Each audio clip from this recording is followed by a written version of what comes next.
This is a Pete Hilton bass. It's actually #1 of his Workhorse series. He started these back in 2011, and this was the first one.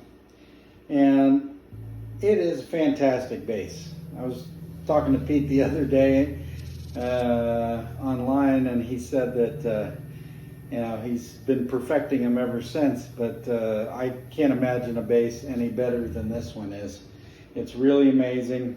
It weighs 7.5 pounds, very comfortable. Pete kind of was Carl Thompson's right-hand man, making basses over there, and he's now in LA.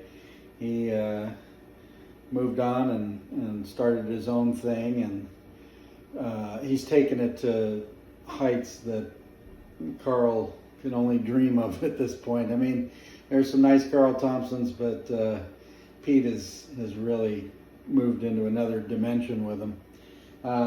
As far as the workmanship, he's one of the few luthiers out there that I really truly respect. His work is great.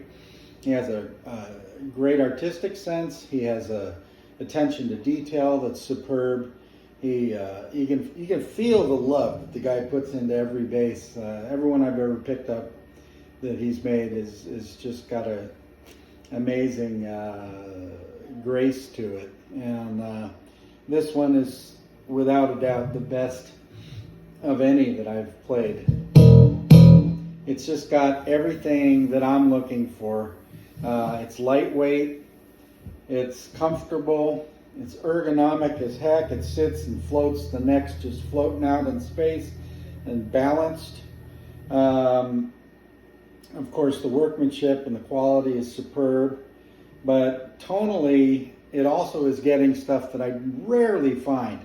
I usually don't find that anybody's circuits or electronics are getting the frequencies that I'm looking for, which are up in the high end and all the way down to the low end. So I like a wide range like an Alembic has. And this one has incredible clarity in the top end and also very full in the low end. And if you look at the pickup placement, you'd wonder why it has great low end, because there's nothing down by the neck, but it really does. It's voiced extremely well. So it's lacking nothing in the tonal character, from the highs that are above 6 kilohertz to way low. But beyond that, the balance on the pickup is excellent. There's 2 pickups. One is a Aguilar Music Man style. The other is an Aguilar soap bar. And they're using the Aguilar 3-band preamp. It's got 2 volumes, 3 bands, and then the switch, I'm not exactly sure what it's doing yet, but I believe it's probably for coil variances on the Music Man pickup. But at any rate, this particular bass is made to be simpler. The Workhorse series was designed as a less elaborate, fewer laminates, not a ton of carving. It was designed to just be the bass you take out to the gig and you go to work, and still is 100% Pete Hilton bass. But you're sacrificing some of the fanciness for just a really solid instrument, and that was the concept, I guess. This one is figured walnut throughout the body. The neck is flame maple, and then you've got some ebony and walnut laminates here and there. There's an ebony tone block in the neck there. But it's very, very comfortable, very lightweight, 7.5 pounds. I mean, you pick it up and you just can't even believe that this is something that can weigh that. But it really is amazing that way. But, a lot of times when you go with lightweight instruments, you lose tone, you lose sustain, you lose something, and This one, there's no loss of anything. It's just fantastic.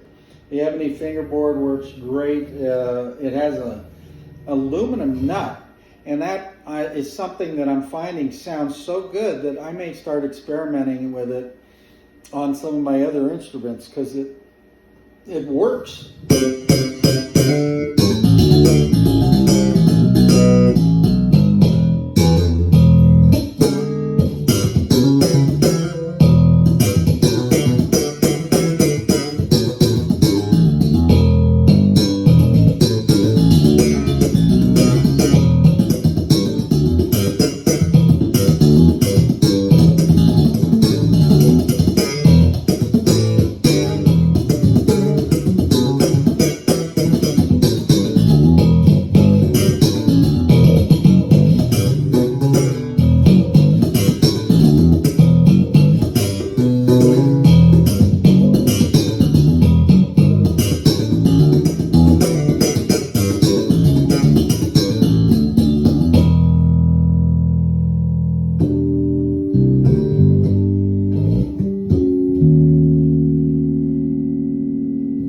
Just a fantastic instrument. It's going to really help me with my back problems. It literally may go into rotation as the main bass I start using live. I just can't imagine why I wouldn't just absolutely fall in love with it. But it has the tonal character that I just never find on most instruments, and I'm very pleased to be the new owner of it. I love everything about it. This bass was made 11, 12 years ago, and it's a solid, tight. There's no shrinkage issues, there's no neck issues. The truss rod has minimal tension on it still. I mean, it's literally as good as the day it was made.